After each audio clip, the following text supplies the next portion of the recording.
Assalamualaikum warahmatullahi wabarakatuh. Kita ketemu lagi.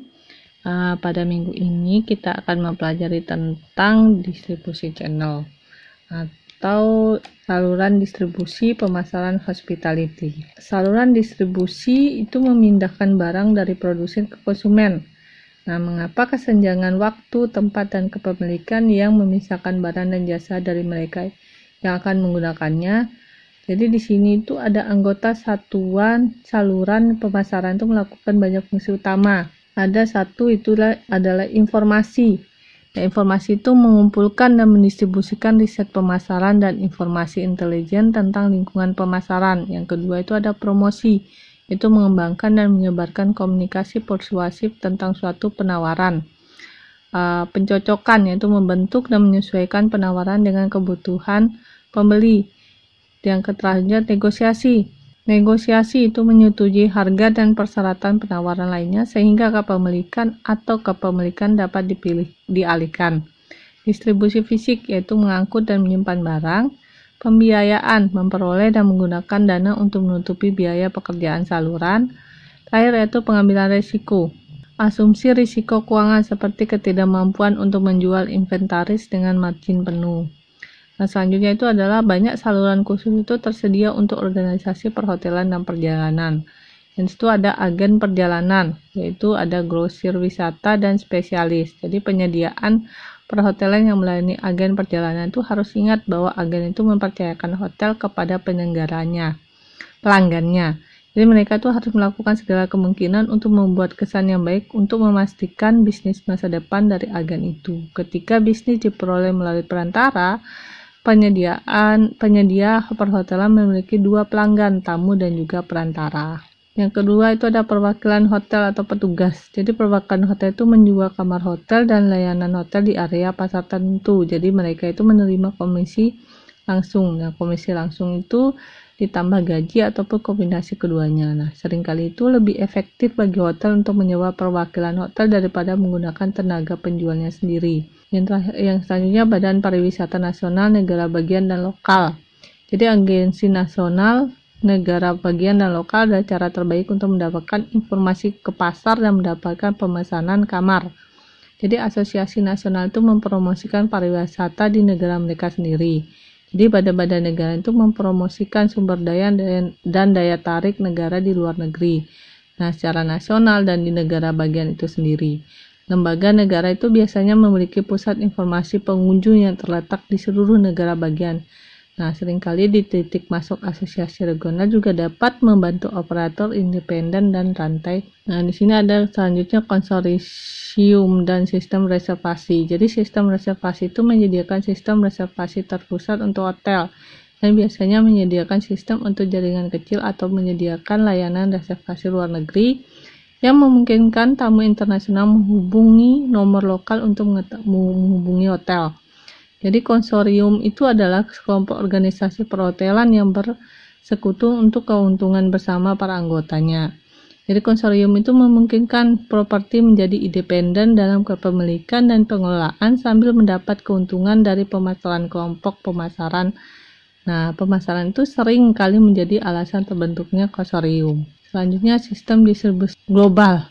Nah, sistem distribusi global itu atau GDS ada sistem reservasi terkomputerisasi yang berfungsi sebagai katalog produk untuk agen perjalanan dan juga distributor produk perhotelan lainnya. Nah, awalnya dikembangkan oleh maskapai penerbangan untuk mempromosikan penjualan.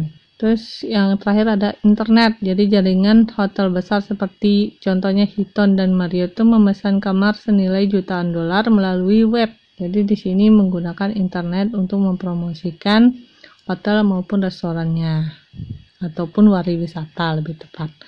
Nah, selanjutnya sistem pemasaran vertikal. Jadi sistem pemasaran vertikal terdiri dari produsen, grosir dan pengecer yang bertindak sebagai sistem terpadu.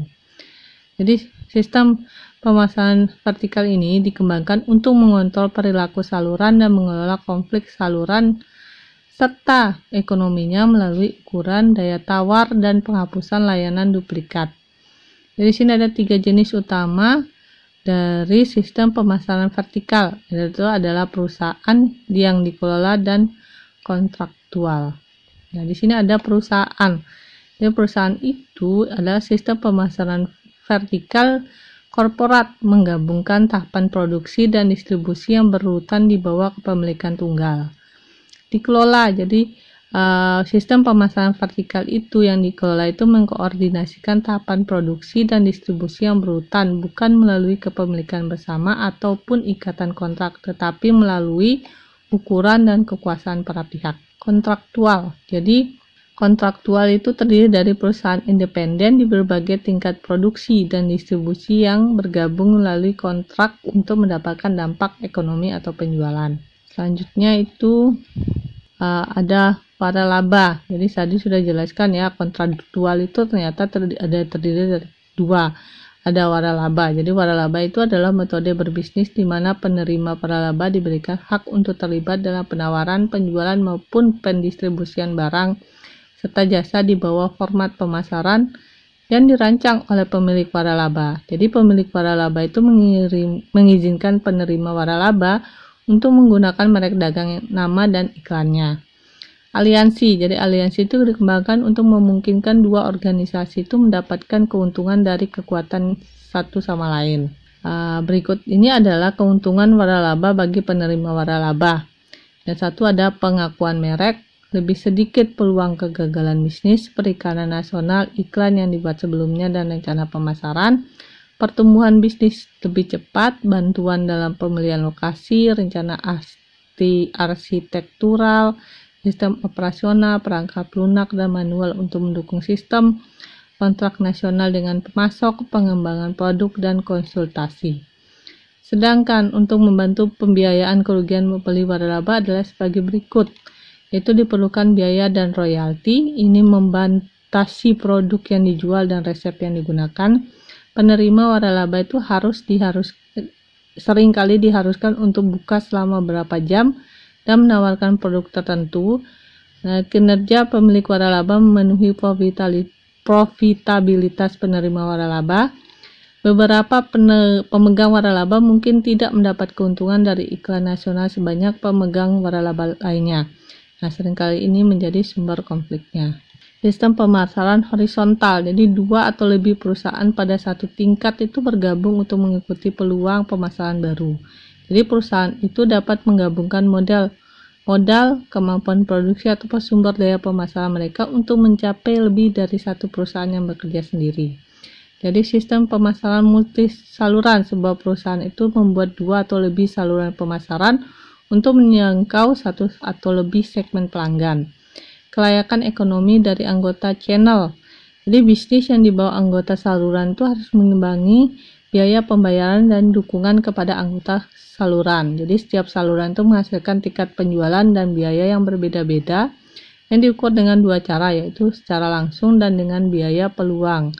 Nah, biaya langsung itu lainnya itu bekerja dengan perantara adalah dukungan yang mereka perlukan dari perusahaan, baik itu brosur dan materi tambahan lainnya, pelatihan, perjalanan pengenalan, dan juga komunikasi reguler. Jadi perusahaan itu harus membatasi ukuran sistem distribusinya pada sistem yang dapat mereka dukung. Nah, ada kriteria kontrol, yaitu pertimbangan penting dalam pemilihan saluran adalah kontrol. Jadi menggunakan perwakilan penjualan menawarkan lebih sedikit kontrol daripada membangun tenaga penjualan Anda sendiri.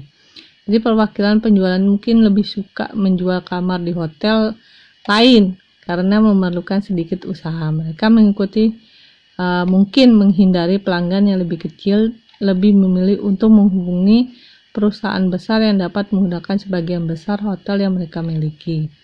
Nah, terakhir ada lokasi bisnis. Ada 4 langkah dalam memilih lokasi bisnis, yaitu satu, memahami strategi pemasaran. Jadi ketahui pasar sasaran perusahaan. 2, analisis regional, pilih wilayah pasar geografis. Ketiga itu memilih wilayah dan suatu wilayah, karakteristik demografis dan psikografis serta persaingan merupakan faktor yang perlu dikembangkan. Memilih situs individu, bisnis yang sesuai, pesaing, aksesibilitas, dryness limbah, utilitas dan ukuran adalah faktor-faktor yang perlu dipertimbangkan. Sampai sini dulu materi kita hari ini. Wabillahi taufiq wal hidayah. Assalamualaikum warahmatullahi wabarakatuh.